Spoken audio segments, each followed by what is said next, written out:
for International Policy. He's the author of Prophets of War, Lockheed Martin and the Making of the Military-Industrial Complex, Nation Books 2011, and co-editor with Miriam Pemberton of Lessons from Iraq, Avoiding the Next War, Paradigm Press 2008. His previous books include Weapons for All, HarperCollins, a critique of US arms sales policies from the Nixon through Clinton administrations. From July 2007 through March 2011, he was the director of the Arms and Security Initiative at the New American Foundation. Prior to that, he served as a director of the Arms Trade Resource Center at the World Policy Institute. He also worked as a speechwriter and policy analyst for the New York State Attorney General Robert Abrams. Bill Hartung's articles on security issues have appeared in the New York Times, the Washington Post, and the LA Times, The Nation, and World Policy Journal. He's also a featured expert on national security issues. His title is Inordinate Power and Pathological Dynamics of the U.S. Military-Industrial Complex. Bruce covered a lot of ground, and my presentation is going to be a bit narrower. It's really about the politics of the military-industrial complex, and he gave some good examples of that. But the term military-industrial complex itself, as you know, came from President Eisenhower's farewell address. And so the first question is, why did he choose to make his last words to the nation about this issue? And I think ultimately, you know, the part of the speech that people are most familiar with has to do with unwarranted influence by the military-industrial complex. But I think perhaps more important is the ending of the speech, where he talks about it as a threat to democracy. And he said, "We must never let the weight of this combination endanger our liberties or democratic processes. We should take nothing for granted. Only an alert and knowledgeable citizenry can compel the proper meshing of the huge industrial machinery of defense with our peaceful methods and goals so that security and liberty may prosper together." I'm not sure how big a machine we need to mesh with, but nonetheless, the spirit of it was that life and death decisions were being made in an undemocratic way. And I think that's really what drove the speech. Now, nuclear weapons were not only present at the creation of the military-industrial complex, but they were an integral part of how it came to be and how it came to be sustained. Of course, the Manhattan Project, which was one of the largest industrial undertakings in human history, created the base for a lot of what we see now as the nuclear warhead complex. So, in any case, not only do we have the Manhattan Project setting the sort of infrastructure of the nuclear arms race, but Eisenhower tangled with the nuclear lobby continuously, and that was really what led him to get the concept of the military-industrial complex. The Air Force and the industry wanted to build a new bomber, a new nuclear bomber, the B-70. Eisenhower didn't think it was necessary, but he had to fight tooth and nail against it, even to the point where his own generals were giving testimony against him. You know, the theory is supposed to be there's a commander-in-chief, they make a decision, and the military folks walk in line. But in this case, they were talking out of school and challenging their own president to build a bomber that we did not need.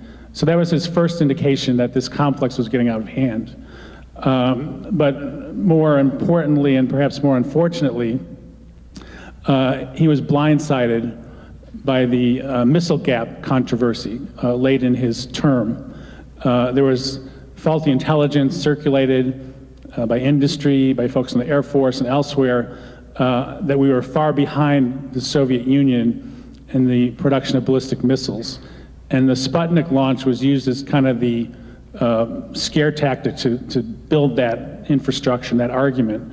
There was even a column written by Joseph Alsop, who was a Cold War journalist, claiming that in a few years' time, the Soviet Union would have 1,000 ICBMs to about 100 by the United States.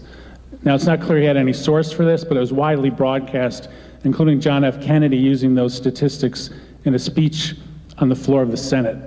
And in fact, the Democratic senators like Stewart Simonton and Kennedy and LBJ were attacking Eisenhower from the right on the issue of a nuclear buildup. And he eventually was pushed in that direction, although not nearly as far as the military-industrial complex would have liked him to be. And of course, the end of the story was Kennedy comes into power. We find out there is no missile gap except for the one in which the United States is far ahead of the Soviet Union. So that whole manipulation of intelligence and the push by industry and ideologues and the opposing party to go to war has been replicated many times since, perhaps most clearly in the run-up to the Bush administration's invasion of Iraq in 2003. We've got the role of the military-industrial complex in that early phase, and nuclear weapons as the key part of it. Then I'm going to fast forward to the end of the Cold War, because here seemed to be an opportunity to dismantle that complex. There was no Soviet adversary.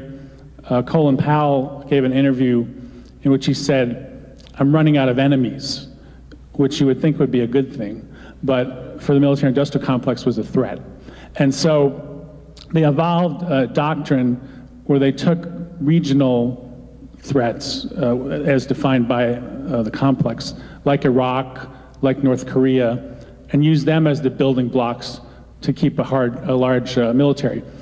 And of course, within this, we had the genesis of the Iraq War Party, the Project for the New American Century, which was a network that included people like Donald Rumsfeld, Dick Cheney, Paul Wolfowitz, all the main architects of the Iraq War.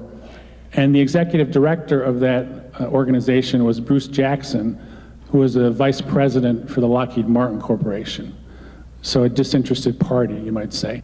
The PNAC and the ideologues around them, once 9/11 came, decided that atmosphere of fear that followed that was their moment to move on their agenda, which they did. And so we're living with the consequences of that, the tens and hundreds of thousands of people who were casualties in the Iraq War, the trillions of dollars of our resources that were spent on that in a country that now everybody's telling us we're broke. If we had that money, even the hardest of deficit hawks couldn't point to a deficit because we wouldn't have one. That was sort of an example of the military-industrial complex overcoming a threat, the threat of peace. And I would just like to talk a little bit about their tools of influence that they use, and currently to sustain their position. And of course, first on any list is campaign contributions. And the arms industry gave about $50 million to candidates for Congress and the presidency in the last 3 election cycles. Now, that sounds like a lot of money, but it's only about 1/4 of what Wall Street gives. It's a tiny fraction of the $1 billion the Koch brothers are hoping to spend on the next election. And the reason for that is that campaign spending is just one tiny element of all the levers of influence that the industry has. So it doesn't lean on campaign spending as much as some other industries would do. But when they do give money, they target it very carefully. So for example, Buck McKeon, who until recently was the head of the House Armed Services Committee, who I call the one-man military-industrial complex, got $750,000 over a 3-cycle period from the arms industry. All its biggest contributors were Lockheed Martin and Boeing and Northrop Grumman. They were developing stealth technology in his district, as well as the largest drone producer in the world, General Atomics. So keeping Buck happy went a long way towards promoting their agenda. And when he announced he was going to retire, Mac Thornberry from Texas, who's going to take over, has taken over as head of Armed Services, immediately got a flood of additional donations from these same companies. So they know who to give the money to. And then, in addition to that, we have lobbying expenditures, which are an unbelievable flood of money. The industry spent $680 million over that 3-cycle period I talked about. And perhaps more important, they average anywhere from 800 to 1,000 lobbyists. So that means almost 2 lobbyists for every member of Congress. And in fact, some staffers I've talked to whose bosses aren't even that directly involved in defense say that they can spend 20% or more of their time just talking to or fending off lobbyists from the weapons industry. Then you've got the revolving door, which is when people of influence in government go to work for industry, and then they influence their former colleagues on behalf of industry. Or people from industry go into government and make decisions that help their old employers. William Proxmire, who was probably one of the most notable gadflies in the history of the US Senate, talked about the revolving door in 1969. So it's been around for quite a while. And his definition, I think, is hard to really beat. He said in a speech in 1969, the easy movement of high-ranking military officers into jobs with major defense contractors and the reverse movements of top executives and major defense contractors into high Pentagon jobs is solid evidence of the military-industrial complex in action.